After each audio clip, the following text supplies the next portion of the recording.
what I'd really like you to do as a little bit of homework, if you want to do a bit of homework, is to use that as an example, right? So even a cup of tea, but you can find, something else that is a similar kind of idea, something that you do every day, even brushing your teeth, making a cup of tea, making the bed, a task that you might do during the course of your day that you have to do it anyway, or that you will do anyway, but instead of just doing it in a sort of an automatic fashion, you do it mindfully. And it's just actually as simple as that. And it sounds so simple. It's like, well, sounds like, how does that work? It works by training you. That's the purpose of it. It's not just about that moment, it's about it training you to become aware, to become less automated in your reactions and your responses, and far more aware of how you feel in any given moment. And the reason and the purpose of that is that then you learn what it feels like to be present. And then you realize what it feels like not to be. So you start to be able to understand and differentiate between what feels calm and what doesn't. When your body begins to race and you start to get anxious, and when it isn't, and when it's calm, you begin to, instead of all this stuff splurging into one sequence, one kind of dump of emotions, it becomes very separate. And that's very, very important, because that gives us the capacity to be able to deal with stressful, difficult, anxiety inducing situations without us having to get completely, overwhelmed by the feelings they generate. So I want you to try with any singular thing that you would normally do every day without thinking about it. And instead of not thinking about it, think about it. Enter into it, become completely focused and absorbed in whatever it is that you are doing, even if it's washing some dishes. I mean, that just simple tasks that you would do anyway. So another example, washing dishes. So instead of just washing a plate, you take the plate, whatever it is, and you look at it. You observe, what's on that plate and how unclean it might be because you've just eaten off it. And you become aware of you maybe scraping the stuff off the plate, and then begin to wash it and feel the water in your hands and see the soap bubbles if that's how you do your washing. And actually, I would recommend you do that. Don't use the washing machine, the dishwasher for a period of time. Do it by hand, and just an experiment. And enter into the process. Start, finish, remain in that process, in that sequence until it's done. And then you place your dish on the side. You allow it to dry, and then you walk away from that. That's like a moment of peace. It's like an oasis in maybe a day of chaos. And what we need to begin to do is to develop these moments of peace in amongst a day of chaos, perhaps. And the chaos, for some of us, the chaos isn't about the doing, it's about the thinking. For some of us, our brains, our minds are so unbelievably active, bouncing from one thing to another all the time. That fundamentally, that's what kind of begins to overwhelm us, because we can't actually hold or maintain that level of focus on 1,000 different things. So we get exhausted because our brains are doing this kind of, bouncing around all over the place, all these activities. So we need to calm that down. And doing this exercise generates the training that you need in order for you to be able to do this. So that's like pockets of peace, 10 minutes, 5 minutes, each and every day throughout the day. Whenever you get an opportunity, just drop it into what it is that you're doing. Bring mindfulness into bear. Think about what you're doing. Focus on it. Stay in the moment. Stay present with it until you complete it. Rest in it, and let the focus of being in the present be what quietens everything else. Try it. So that's your homework. And if you try that, we'll kind of check in for some other ideas as we go on through the next month.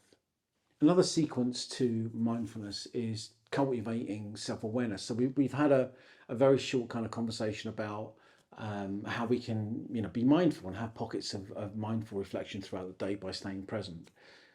So cultivating awareness is kind of the next step of the process. And cultivating self-awareness is another really very important tool set. And the reason for that is that we spend much of our lives doing things as almost automatons. And it would be shocking if you were to sit down and think and work out how much of what you do is just a repeat, okay, of things you've always done. It's the same thing, right? So it could be a task, it could be your job, it could be any number of things that you might do. But if you reflect on you as a human being, you as a whole person, and what you do each and every day, how much of you is in what you do, and how much of you is on autopilot during the course of what it is that you do.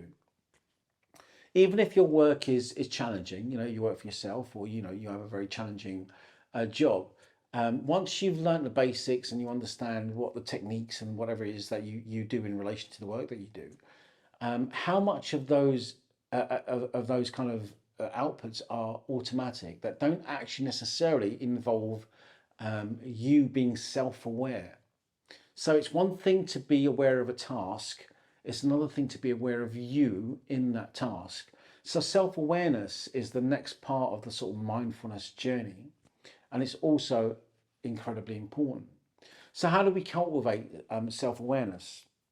One of the primary ways of doing that is to cycle into what are your fundamental values in life. And again, this is a sometimes a very complex process of discovery, because we don't always know. Often our values have been handed down to us. Often our values are part of what our parents thought and what our friends thought, and what a whole bunch of people around us have thought and felt. And we've adopted them to our own use, or adapted them because we think that looks good, or we think that's what we should do or must do, but they aren't necessarily ours. So self-awareness leads us to becoming and developing authenticity. And that's another primary, really important word, which is, being yourself in a true way. I believe one of the primary reasons many people have mental health issues is because they're detached from who they actually are.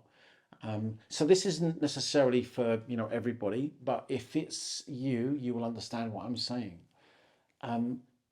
Many mental health issues that I've come across exist because there is a disconnection between your authentic person, who you genuinely truly are, the things that truly make you happy, the things that truly bring you life, the things that truly give you energy, disconnected from what you're actually doing and who you actually are. Often happens through, if you've had trauma as a child, or you've had a very difficult kind of upbringing in other sort of ways, or there's been abuse, or there have been some very difficult situations and choices that have been made, where you have felt that you need to adapt and change in order to, feel safe. So the reasons are perfectly acceptable. The reasons why you might adapt and affect change in yourself in the way that you behave and think simply to stay safe. That's perfectly normal. We all do it to a point. But when it removes us from who we actually are authentically, then that becomes a problem. And that disconnection leads to all sorts of things: huge depression, anxiety, feelings of self-doubt, and self-respect, and self-confidence, and so many aspects of negative feelings and negative self-talk relate to being disconnected from who you really are. So it's such an important element, and one which we weave in through being mindful, because we use mindfulness to give us the space to consider it. So becoming aware, first and foremost, of what our values are, the things that we believe in, the things that we feel happy about, the things that we are passionate about. And if we're not passionate about anything, it's because, again, the disconnection happened some time ago and we've never really thought about it. We've just been functioning. So we need to think very carefully about the things that we love, the things that, used to make us happy, if they don't make us happy anymore, the things that make us joyful, the things that we like to do. And, you'd be surprised at what you would come up with. Often my clients, myself included, go right back to our childhoods, the moments where nobody was saying anything, nobody was troubling us, and we had pockets of existence where we weren't being, troubled in any way, and we were allowed to just be ourselves. and play in a sort of a natural way. You know, what kinds of things came out then? What things did I used to do, whatever that might have been, that used to make me happy and joyful? So self-awareness is a really important part of this journey, and linked to mindfulness. That mindfulness gives us the capacity to be able to develop the self-awareness we need to make the right choices about what is authentic to us and what isn't. So in this moment of presence, in that present moment, you have the capacity to be able to consider what is important to you, what you really care about and what you really don't care about, and how that links to your current state of life. And then after that, it's about choices, but that's another part of this process that's further down the line. So we're going to use mindfulness and mindful moments to be able to tune in to what are our values, and where they link to our sense of authenticity. So we're going to I'm going to leave it there for now, because I think this particular section has gone on for a while. So we're going to leave it there, but I'm going to come up with the second part to this in the course of about a week, 2 weeks, that I will send out. So there's two primary things to be aware of. The first is finding ways to generate mindful reflection. Okay, so this is about being mindful in a task. Rather than just doing it automatically, we focus on doing it mindfully. So we are present, we are in that moment, we're not in the past, we're not in the future, we are rooted in what we are doing.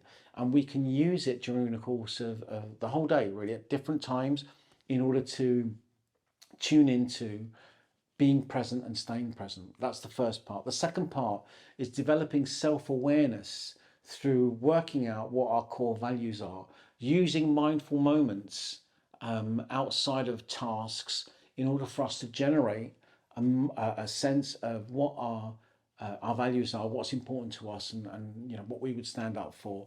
And then as a lead on from that, what made us feel joy, what has in our lives made us feel happy, and what in our lives has made us feel joyful and passionate, and working out where we are in comparison to where we were, right, or where we are now in comparison to our actual authentic person. So those two bits are really important for us to start with in terms of navigating to our authentic selves, and using mindfulness as a primary tool set to be able to get there. I hope that's been helpful, and I really like you to continue this process, and give me some feedback on what's going on for you, so we can sort of make this work a little bit more specific. So catch the next one if you can, because we'll get into a bit more detail, and we can chat about it then. Cheers. Bye for now.